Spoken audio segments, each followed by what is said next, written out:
Thank you. Thank you very much. Good morning to everyone. I hope you've been enjoying it so far. I see a lot of saying yes. How do you get on this chair? I literally cannot get on this chair. Not with my height. Oh my god. There we go. Talk about usability and accessibility. Can you? Yeah. Wait. A little too late, I think. We learned at the bar in the hotel because we learned how to do that. Oh, there we go. Nice. Well, first of all, thank you to everyone to be here, and thank you very much to our panelists, Johan, Libov, and Natalie. They have agreed to start doing this little bit, talking about transformation and everything. A lot of things has happened in the past couple of years, especially in our sector and everything. How you and your team has adapted to this new environment, how you've been seeing all these new changes. I can start. Ludov? Yeah, I please. can start. So I think that transformation starts from necessity to transform your business, and crisis is the best time for transformation. So I think when it comes to research, I became an agility ambassador like 3 years ago, and I was really pushing hard to adopt the new mentality and to start using the new solutions. And it was really hard because it was not needed, because we were performing really great, the business was growing. And then from one hand side, the new vendors appeared that start proposing very cool solutions. And the fact that we start using them only when the crisis happened. And actually, pandemic accelerates the necessity. So we came collectively come to the conclusion that actually crisis is the best time for experimentation. And talking about today's environment, I think that we all accept the fact that we are living in the very fast changing external environment, so it would keep changing. So we need to adapt this skill to constantly change according to the fast changing environment, and to what extent you would be fast is very important today. So that's probably the key takeaways out of the situation. And especially for the big companies, it's very hard to pivot from the past.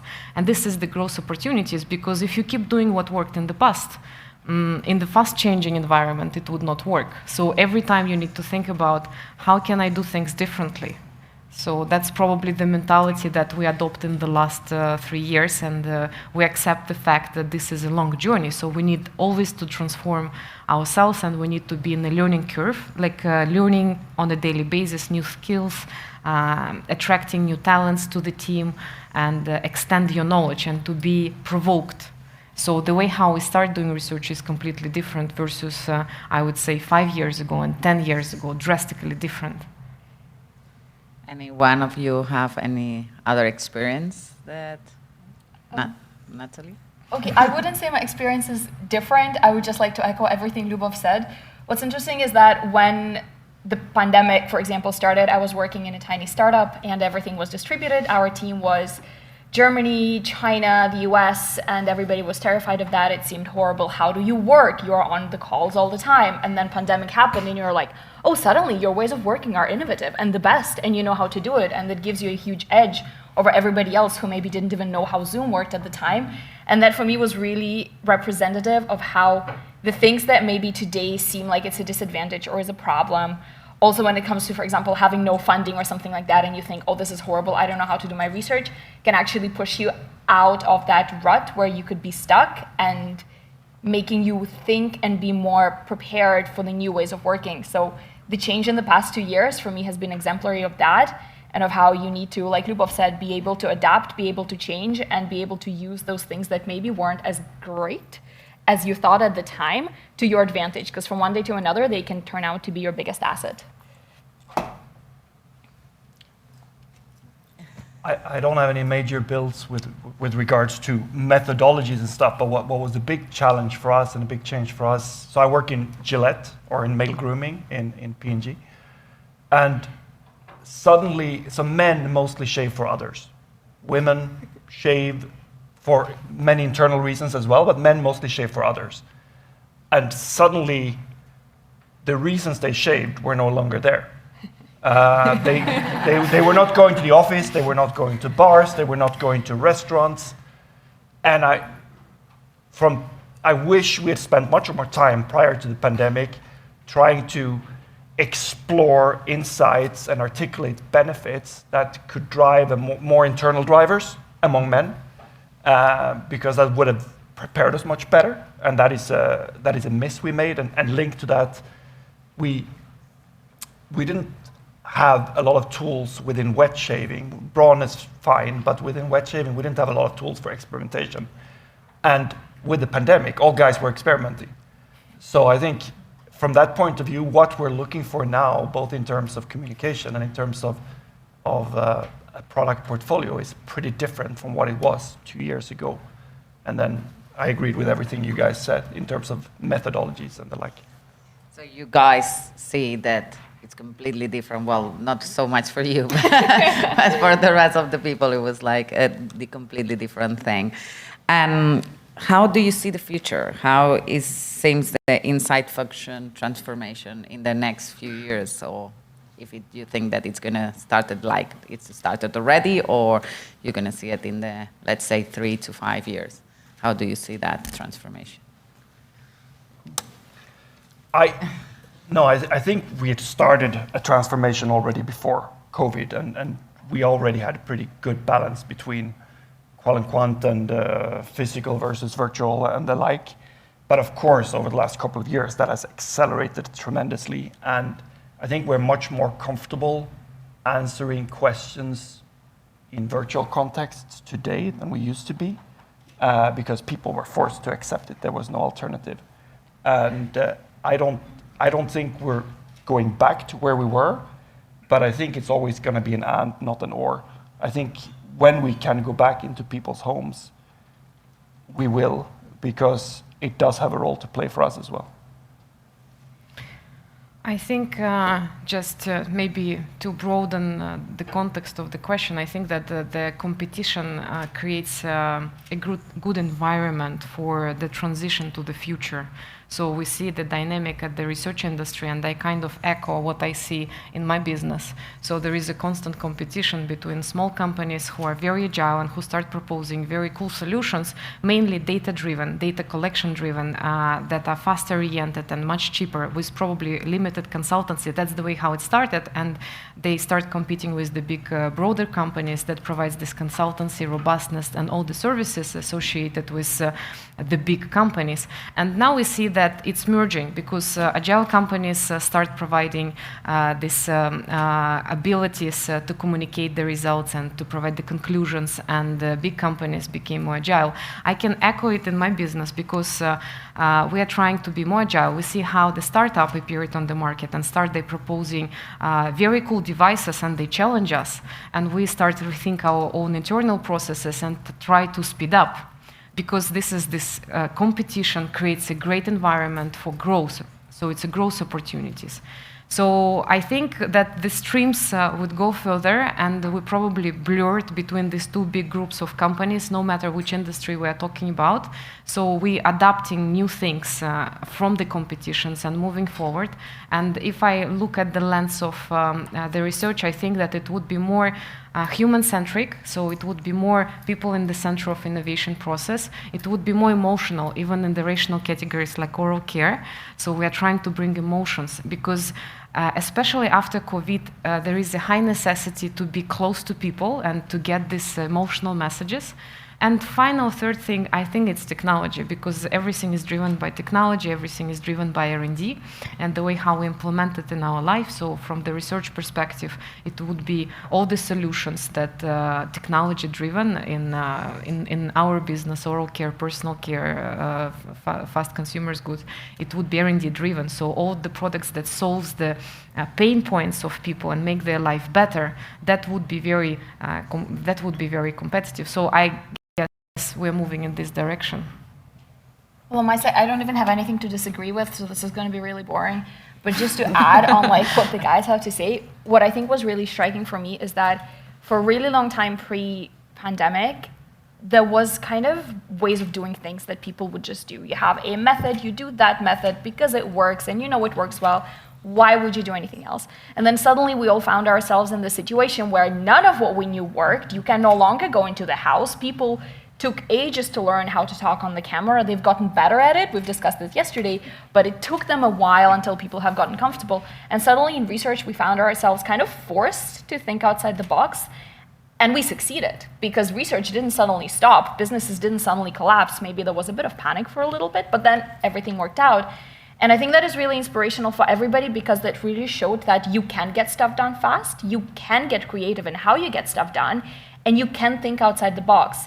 I think for me in particular, up until kind of that point, there was always a little bit of fear, a little bit of concern. Why would you do anything different? And when you had no choice, you were almost cornered. There was a lot more innovation happening. And that's not to say that none of it happened before. It did.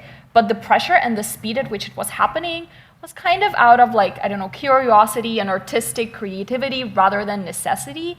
And in the past years, we've seen that push towards thinking outside the box, doing something new, doing something creative. So what I'm hoping is going to happen is the pandemic is almost over, fingers crossed, but that drive to not be stuck in where you are and to work with creativity will stay there. And we will see new methods, new ideas. What I always say to myself and to others is that any method that you have, it's just a method that somebody else came up with, so why don't you come up with your own? And this time gave us that strength and that inspiration to do that. So I'm hoping that in the future we will just keep doing that with all of the things that Lyubov, you mentioned, being more emotional, being more human-centric, and the ways in which we get to being more emotional and more human-centric will just get more creative and more open. That's my hope. And I think building on your point as well, prior to COVID, at least in P&G, there was a bit of a tick-the-box exercise through the learning journey. And I think with COVID, one of the most liberating things is we've been forced to move away from that. And there is much more of a body of evidence approach where we have many different small pieces that together give us the confidence that we're doing the right thing, that we could be launching that thing or whatever. And I think that's a super good thing for all of us and for many of you guys, because well, it won't be one piece for one company, but it would be many small pieces that contribute to a bigger knowledge for us as a team. Yeah. And you guys think that as you've been more open to have these new type of methodologies open to hear, do you think as well that like majority of people here which are in the other side who are the agencies, they have to also start thinking outside the box and provide you more challenging? Do you think, guys, you are ready to get these challenging methodologies or challenging ways of doing research like you were before, perhaps more close to it? Do you accept it better than perhaps 2 or 3 years ago? Go ahead. I think that the best insights are discovered in a dialogue between people coming from different contexts. It might be agency, client-side person, it might be brand manager, inside person, it might be inside person and person from the street, or influencer, or any that type of person coming from another angle. So I think this collaboration, that what fuel the growth opportunities. And asking your questions precisely, we are challenged on a daily basis by many companies, and especially personally, I'm challenged by the numbers of companies appeared on the market and not possibility to connect with everyone. So it's the time to say apologize in front of those to whom I cannot reply messages or cannot meet in person, because now we see the boom of the growth, and that's the best thing that might ever happen. And probably in this competition, we will see the rising stars of the brilliant new technologies, the brilliant new methods, the brilliant new solutions. Yeah. I have nothing to add. I absolutely agree with you. I think, just specifically on your question, I think you guys were always more innovative than we were receptive. At least, I'm not speaking for you, but I'm speaking for P&G. And I think now, given the context of the last 2 years, I think we're more open than we were, and I think that's a good thing. And I completely agree with you on working and building things together. As talked to Andrew earlier, that there's one approach we've worked with Catholics on numerous occasions, and we developed it together because we had a need and they had the technology and the thinking, and it's helped us now numerous times. And I think some of our most powerful approaches we get to through dialogue, as you say. And you guys, because one of the things that we had to speak as well was about bias. How do you think this is affecting research bias, this new wall and everything? So, P&G operates in categories that guys don't spontaneously talk about, men or women. No one talks about their new detergent over a beer. Male grooming specifically, men might talk about slightly more often than their operating system, no offense. So not very often. Forcing them into face-to-face group contexts as homogeneous groups is going to lead to over-intellectualizing and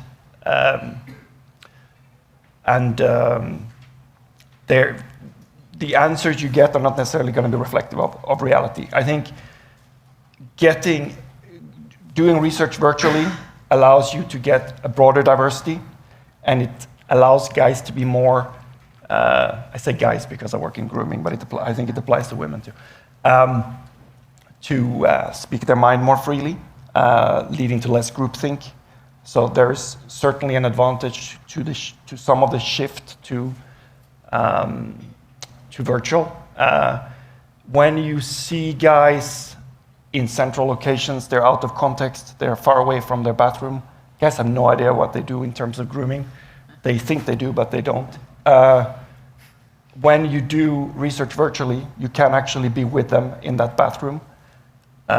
Yes, in-home visits could replace some of that, but it becomes extremely time-consuming if you're going to do physical in-home visits, if you want to see more than a couple of guys. So I think there is that advantage as well to a shift to virtual, and there are downsides as well. But overall, I think there are a lot of those benefits in terms of limiting bias. Yeah. Oh, thanks.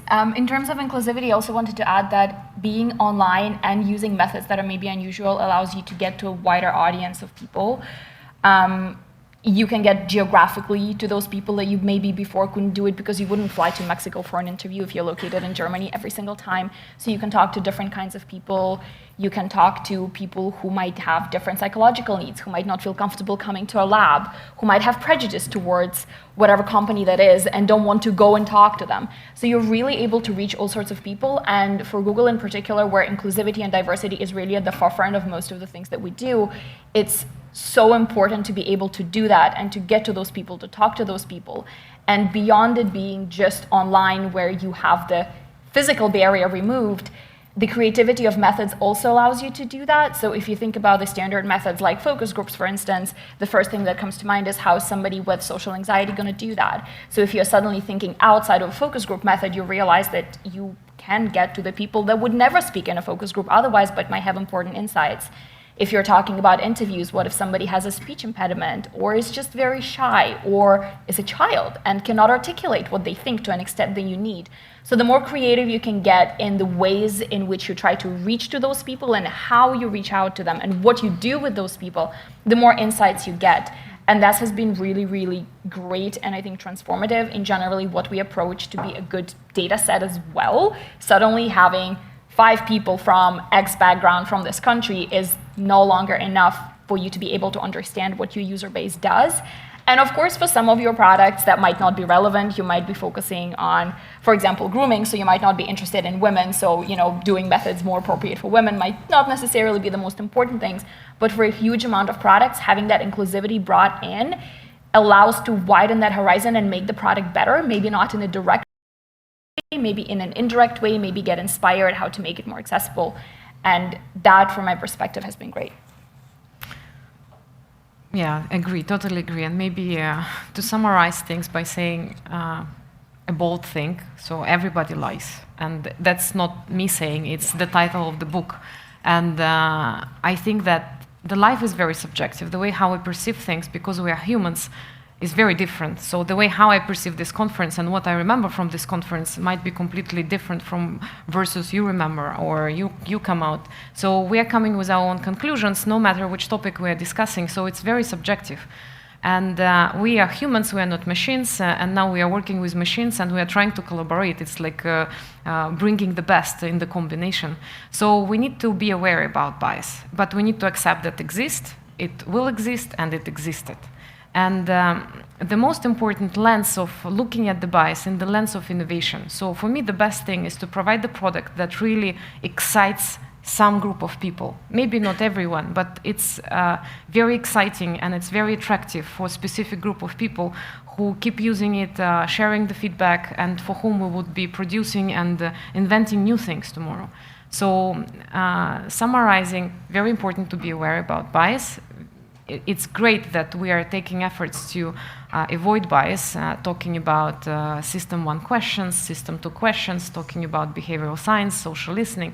And what I come to conclusion as the best insights comes not from one source of information. It comes from connecting the dots from many information. So we are living in the world where diluted and overloaded with information that, I don't know, sometimes I cannot process all the news and all the new free articles that all the research talents on the agency side start producing in enormous way, starting from pandemic, and that's amazing. But then how to process it? So we need to accept that fact. And moving in this flow and trying to connect the dots. So that's probably one of the important skill of today's talents, to squeeze the information and to put it in the beautiful concept that attracts people, and then producing the product that appears at shelf and evokes a strong reaction, no matter which is it, like positive, negative, just the reaction, not being neutral. So that's probably the lens in which we can look at the bias and think, okay. And I was very excited by today's presentation, Landlord, when we are taking one person and we are creating the story around this one person. So of course there is a bias because it's only one person, but is it meaningful? I'm sure it is meaningful. And as you were saying right now, you were saying that now one of the biggest problems you're going to face in the next few years is going to be how much information you get. and do you think the researcher going to have to change their way, like being more adaptive? Do you think it's going to create a new possibilities within the insights department to have a new person that it's going to have a different view, or you're going to think that the normal researcher, as always it's been typical, is going to have to keep doing or have to be changing? I think that we are all living in the transition, so the life will change based on the external factors. You said that we are living in crisis, and thanks God, like pandemic finished. But I'm sure that new events would be coming in, like global warming and all the things. So I'm laughing in a positive way, but in general, we need to be prepared for the fast-changing environment. And obviously, it's very important to bring new talents and to talk to new people, influencers. Just put yourself outside of comfort zone and not looking exclusively at the numbers and trying to be more human, more talking to people, trying to bring the projection to this data. And of course, it's associated with the new talents, like we need to adopt ML and AI, and we are working on it hard. So many great presentations I saw yesterday, and the new techniques appeared on the market. So this is the direction for moving forward. And when it comes to client-side researchers, I think connecting the dots, ability to think not even outside the box, without the box, throw out the box, think outside of things without the box. So, and maybe bringing the unique perspective, being open-minded, being less stubborn. So that's probably important, but I don't know, Natalie, what do you think? For me, in terms of being overwhelmed with data, I think it's a very important question. And with, like you said, when we were talking about AI and machine learning, it's so easy to just get all of the data and then have no idea what to do with it. So it's always a balancing act. How much data do you need and how do you avoid the noise? So I have just been talking about you got to get creative, you got to talk to all of those people. But on the flip side of that, of course, if you talk to absolutely everybody without really an understanding of what you're looking for, you're going to get a bunch of stuff. And then what do you do with it? You have a bunch of stuff. So it's really important to understand what you're looking for and target the data that you can get towards that specific question. Otherwise, it's a pile of meaningless data that you can't really do anything with. So it's about for me, adapting those technology advancements, those talents that we have in a smart way and knowing what to do with them, which is sometimes even harder than just getting access to the tech and collecting a certain piece of data. It's knowing what are you going to do with it, why are you collecting it, and kind of what is the step after that. And if you have that balance, in my view, you shouldn't get overwhelmed. But it is easy to get lost. It is easy to get excited. And for me, I see all of the shiny things and I usually go like, oh my God, that's cool. We should do that and this and this and this. And I have to actively stop myself and be like, why? Just because that sounds sexy, just because that AI thing sounds sexy, is it gonna give me what I need? Could I get that same thing with less data with a more traditional method? Or do I actually need to step outside of that box because I have a need for it? It's really important to understand why you're doing those things and what you want to get out from that.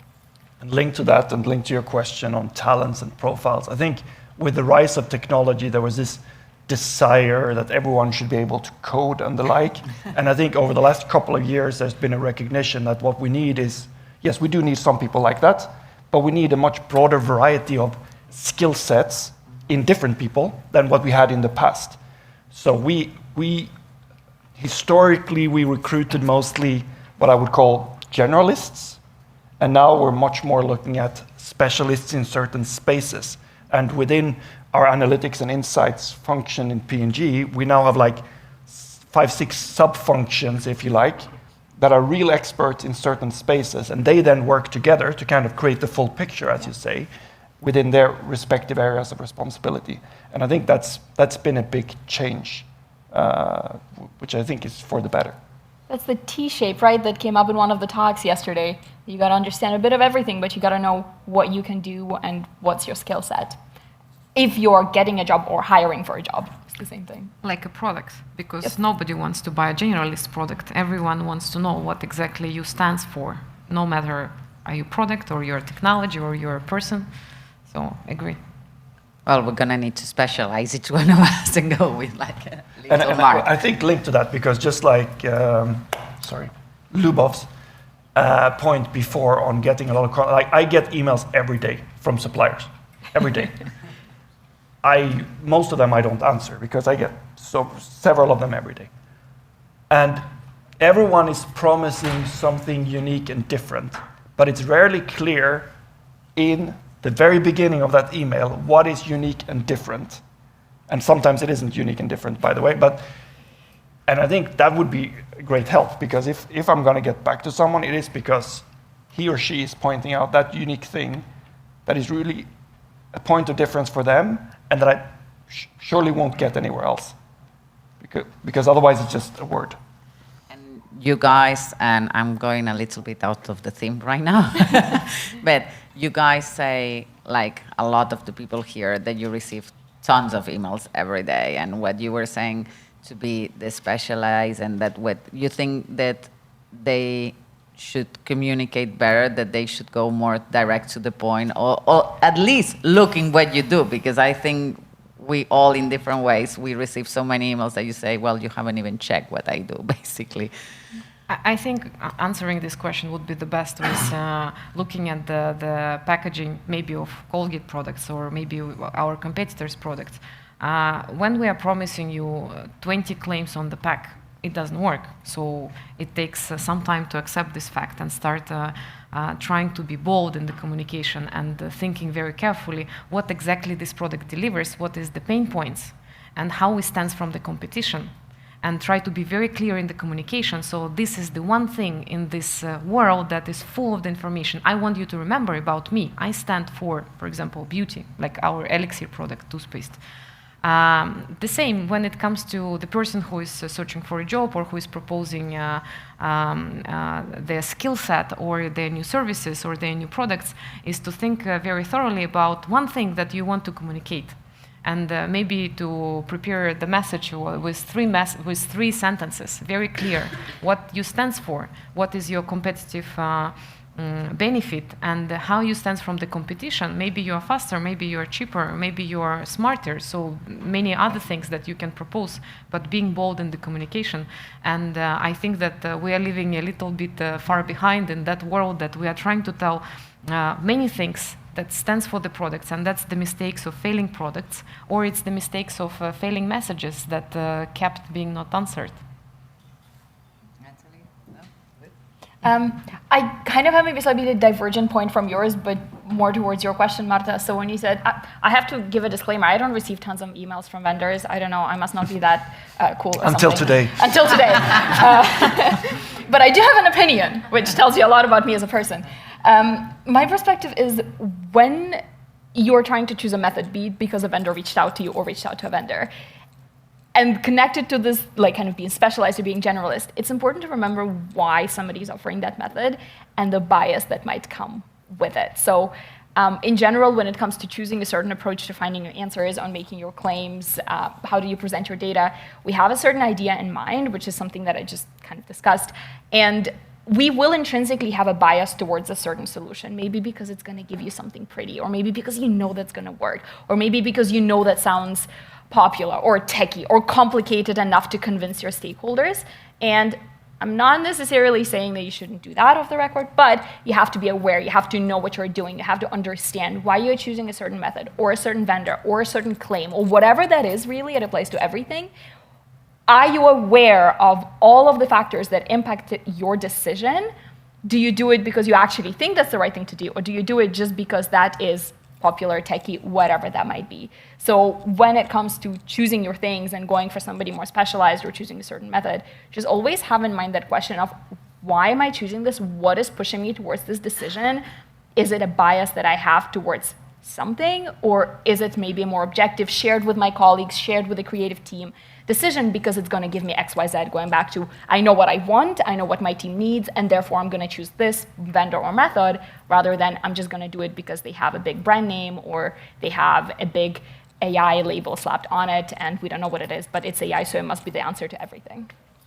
So do you think bias is going to become more important, or it has to be avoided? Do you think it's going to increase, it's going to decrease on this aspect of yours in general?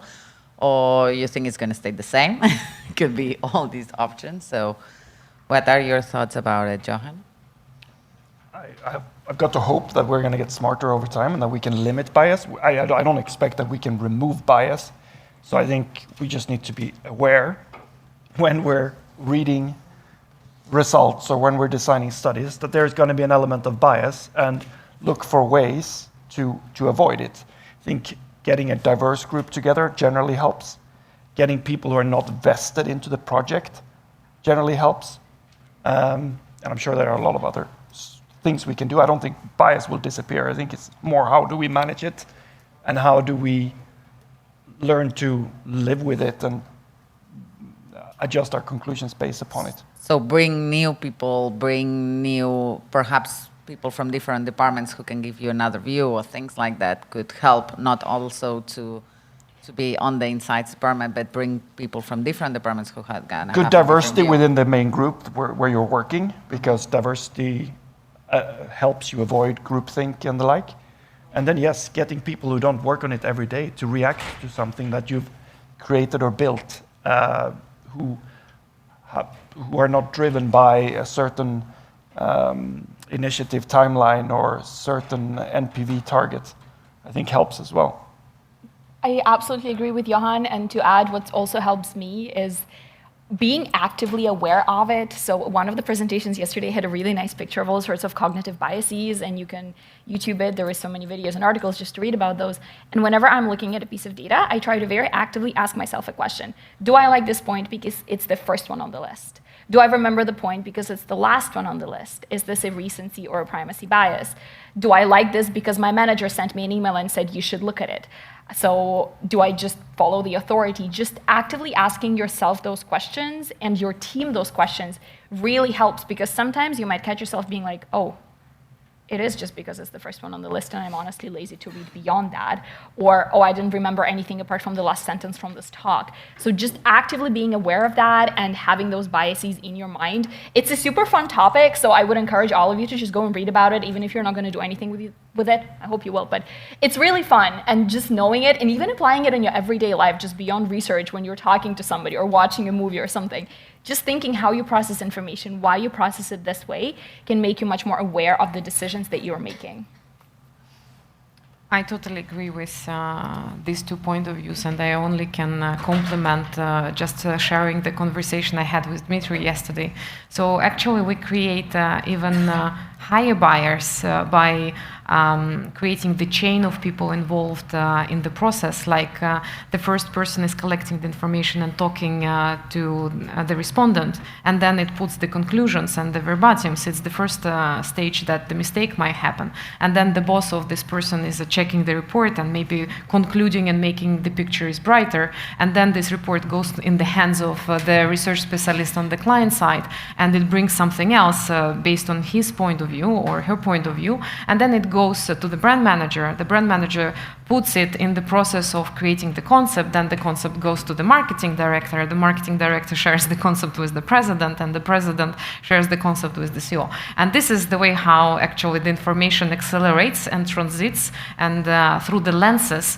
I'm not sure that the report that was prepared together with the concept and shared with the presidents is the same report that the specialist prepared. So for me, one of the things that I got excited by during I think last 12 months is to shorten the process. First of all, it helps to accelerate the innovation process, and secondly, it helps you to be very close to people for whom you're creating the product. It creates build partnership and collaboration, and it also helps you to put things into the practice. So what I have said before.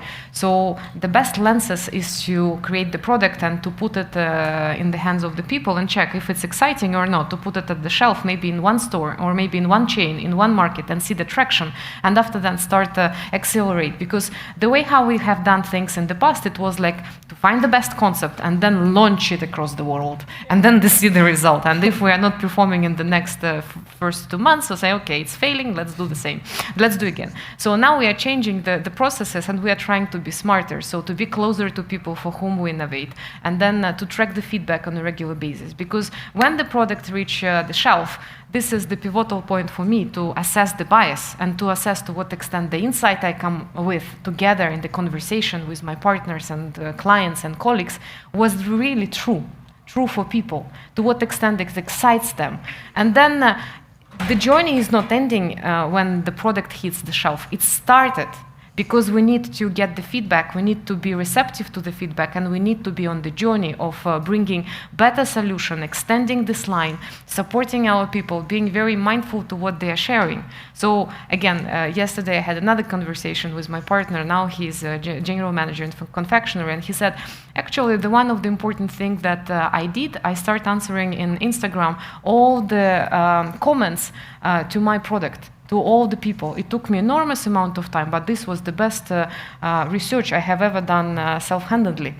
And I think that we need to move to this direction, to be like, humans, to be closer to people, and to try to avoid this bias through the way how we treat the data, try to be more agile and to reframe the processes. And if 2 years ago it was completely not possible to do so, it's like you break the system. So now even bigger companies, they are much more inclined to accept this change and to be more adaptive and to be more flexible, and that's the beauty. Because crisis creates an opportunity for everyone. Because in the crisis, the best companies appear, so everyone who is sitting in this room has a chance to make an impact tomorrow. So. Okay. They're gonna kill me because I move so much from the victim. But we are talking about technology. We are talking about agile. We need to get things quicker. But also there is another part, which is the unconscious minds of the consumers, no? And how you guys think that this new technology, or how you can bring to the consumer behavior and unconscious mind with this new technology that we have, or Natalie, that you are more the expert on this side. Sure. Disclaimer, I'm the expert, I guess, on this side because I used to work with brain imaging and trying to look exactly at what goes on in people's minds. And the idea and the drive to understand what goes on literally in the minds of the people in their brains has been there for a while, and you will have seen somewhere here and there in your marketing and all of these loud things. And it is kind of trying to get there I don't think it's there yet, but it's not about the technology that hasn't gotten there yet necessarily to be used by every other company. It's about the drive that we have and the understanding that when you just talk to somebody in an interview, you're maybe not getting the full picture, or maybe you're even getting a distorted picture. And trying to go beyond that, this is kind of a bit towards what was discussed yesterday, just observing your users, seeing what they do, trying to get creative with your methods and the kinds of questions that you ask them so that you can go beyond just what they say, because we all know that your social desirability and the path between your thought to your mouth is so long-winded that by the time it gets out of your mouth, and oh my God, gets to the CEO, it has almost nothing in common left with what you had in your mind in the first place. So the technology, I think, is getting there. When it comes to the pure tech development, we've seen huge shifts from, for example, having to do brain imaging research in a huge MRI scanner in the hospital, all the way to people trying to figure out scanners that you can have by your bedside, and you might be able to do it in somebody's home. So the technology is getting there, and it will get there at some point. I don't know if it's going to be in the next 5 or 10 or 20 years, but it will get there at some point. But I think the question with all of this tech is going to be the same as we have with AI, for example, which has been getting to the point faster than other things, is that what you need? What kind of information you're getting? What pitfalls come with it? So for me, when it comes to understanding the unconscious minds of the users, you don't necessarily need loud tech for that. And in fact, even though you may have heard of neuromarketing, there is a handful of companies across the world that can do that, and only a fraction of those companies can actually do it well. And somehow we still can try to get to the minds of the users. So I would discourage anybody from feeling like they cannot get there because they don't have the money for a scanner that costs $2 million, and they don't have the people who can do it because it takes a lot of skill to be able to do that. And think about how is your method, whatever you're doing, be it an interview or a focus group or a survey, maybe preventing your user from expressing their actual thoughts. Is there any way in which they can express their thoughts without all of those barriers? And something that I've been particularly fond in the past years is, for example, arts-based research. So we know from outside of market research and UX research that artistic expression through painting, singing, dancing, which doesn't have to be good at all, that's not what art is about, is very, very good. People can actually be more who they are if they don't have to use words. What if it's not their first language as well? And they can just express the colors that they see, or maybe the sounds that they feel, certain movements that they have. And methods like that will not give you that one answer, how does my user feel about shaving or toothpaste? But it might give you insights into what emotions they experience, why they have certain feelings. So kind of in summary, when you're trying to get to those unconscious processes of your users, there is no need to necessarily chase the big tech. I do think it's going to get there in the future, but until the point when it gets there, there is ways in which you can try to get there, and being aware of what goes on in your users, what are all the pitfalls that go from the thought all the way to the report, and how you can kind of break those down, I think can be as good enough proxy as all the expensive and sexy technology. Perfect. I think we have like 5 minutes to go, so I don't know if there is questions. Yeah, I can see that there is one. Hold on, don't worry, I jump. Sorry. Thanks very much for the insights. I want to follow up with something that Natalia mentioned about the diversity and inclusion, and how it's starting to use remote technologies for doing research help with that. I think many companies, probably most or all of the companies who are here are from developed countries, right? Or were started at least in developed countries. And I wonder, and I think particularly technology companies have a bias in terms of the research, the population that they conduct research on, and Microsoft included. I would like to know your thoughts, to learn about your thoughts, the three of you, particularly Natalia, because you work for Google. What are you leveraging the remote research technologies to do more research in underrepresented countries, like those in South America and Africa? And what are your thoughts on that, and what are you doing today to try to minimize that cultural bias? Thank you. Okay, yeah, I can answer that. So you're absolutely correct. When it comes to technology, it does help you with certain biases, like for disability, for instance, but absolutely spot on. If people do not have a computer, having Zoom is not going to help them tell you their thoughts. To deal with that, sometimes we do have to resort to the more traditional methods. So if you're trying to do research in a country or with a group of users that either are completely technologically unsavvy or they do not have access to technology because it's expensive, or maybe you're trying to do research with users who hate technology per se and you're trying to understand that, so trying to make them go on Zoom is not going to solve your problems, you might have to go there.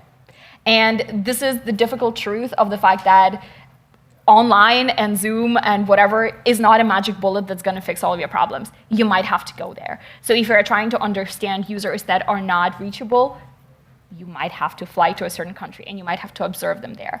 Of course, this brings with itself its own difficulties that we know with normal observational research. For instance, if you're going to intrude into somebody's home who is maybe from a low socioeconomic background and doesn't feel comfortable with having big, scary company people looking at what they do, well, that's going to make it difficult. But this is where I think a good researcher comes in with the understanding of how to form that connection with the people, how to not be intrusive or be as least intrusive as possible, and try to really form that link and overcome that. I don't think there is magical solutions for everything. At least I haven't found them. If any of you know them, please do let me know. But for me, it's just being consciously aware of that and making that conscious effort.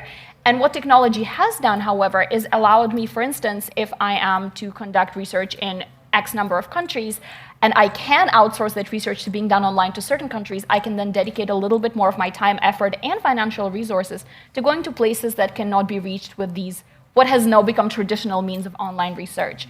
So even in terms of the redistribution of my efforts and my resources, being able to dedicate more time to the underrepresented communities, I think is also a good enough side effect to having tech enable the more traditional research with more abled users. I hope that answers your question. Any more questions? Oh. Yeah. Very similar to Natalia. Natalia or Natalie? Because Natalia. Natalia. That's what also I said before, I think it's going to remain an and, not an or. And I think we need both. And I agree with Natalia, in developed markets, you're going to be much more skewed to virtual.